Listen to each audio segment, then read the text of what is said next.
Britain, जिसने भारत पर सदियों राज किया। क्या भारत मूल्य का बेटा उस ब्रिटेन में राज करने वाला है? जी हाँ, आज के वीडियो में हम बात करने वाले हैं ऋषि सुनक के बारे में, जो आजकल सुर्खियों में बने हुए हैं।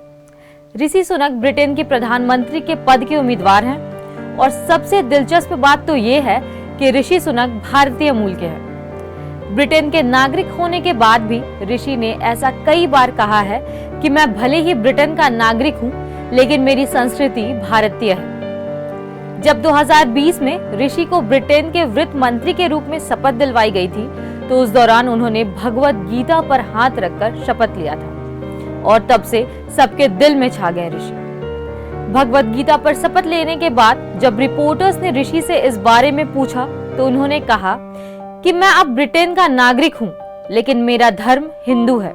भारत मेरी धार्मिक और सांस्कृतिक विरासत है। मैं गर्व से कह सकता हूं कि मैं एक हिंदू हूं और हिंदू होना ही मेरी पहचान है। और इस भाषण के बाद ही ऋषि सबके चहीते बन गए। वर्ष 2020 से ही उन्हें ब्रिटेन का अगला प्रधानमंत्री कहा जाने लगा। आपको बता दें कि ऋषि का बोरिस जॉनसन की सरकार से इस्तीफा देते ही कई अन्य नेताओं ने भी इस्तीफा दे दिया। अब बोरिस जॉनसन का जगह ले सकते हैं भारतीय मूल के बेटे ऋषि सुनक के इस्तीफा देने के बाद लगभग 40 से ज्यादा मंत्रियों ने इस्तीफा दे दिया, जिसके बाद बोरिस जॉनसन को ही अपने प्रधानमंत्री पद से इस्तीफा देना पड़ा। प्रधानमंत्री बोरिस जॉनसन पर कई तरह के आरोप लग रहे थे। सत्ताधारी कंजर्वेटिव पार्टी के अतिरिक्त सदस्य ऋषि को प्रधानमंत्री बनती देखना चाहते हैं। ब्रिटेन में ऋषि सुनक की आम लोगों के बीच काफी लोकप्रियता भी है। चलिए अब आपको बताते हैं ऋषि सुनक के बारे में। ऋषि का जन्म ब्रिटेन के साउथहैम्पटन में हुआ था। ऋषि के माता पिता मूल रूप से पंजाब के रहने वाले थे। ऋषि ने ब्रिटेन के विंचेस्टर कॉलेज से राजनीति की पढ़ाई की थी। उसके बाद ऑक्सफोर्ड यूनिवर्सिटी से फिलॉसफी और इकोनॉमिक्स की पढ़ाई की और फिर स्टैनफोर्ड यूनिवर्सिटी से MBA भी किया। आपको बता दें कि इन्फोसिस के सह संपादक नारायण मूर्ति के दामाद है ऋषि सुनक। वर्ष 2009 में अक्षता मूर्ति से उनकी शादी हुई थी और अब उनकी 2 बेटी भी है।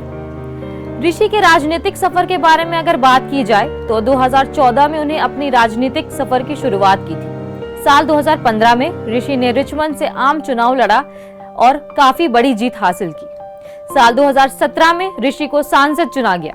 साल 2019 में ऋषि ने आम चुनाव में एक बार फिर से बड़ी जीत दर्ज की और उन्हें सांसद के रूप में वापस से चुना गया और फिर 2020 में उन्हें ब्रिटेन के फाइनेंस मिनिस्टर के तौर पर चुना गया और तभी उन्होंने भगवत गीता लेकर शपथ ली थी और तभी उन्होंने ये साफ कर दिया था कि भले ही वो अंग्रेजों के बीच रह रहे हों, लेकिन भारतीयता और हिंदुत्व उनके दिल में बसता है और तब से ही सारे लोग उनके बारे में जानने के लिए काफी इच्छुक हैं।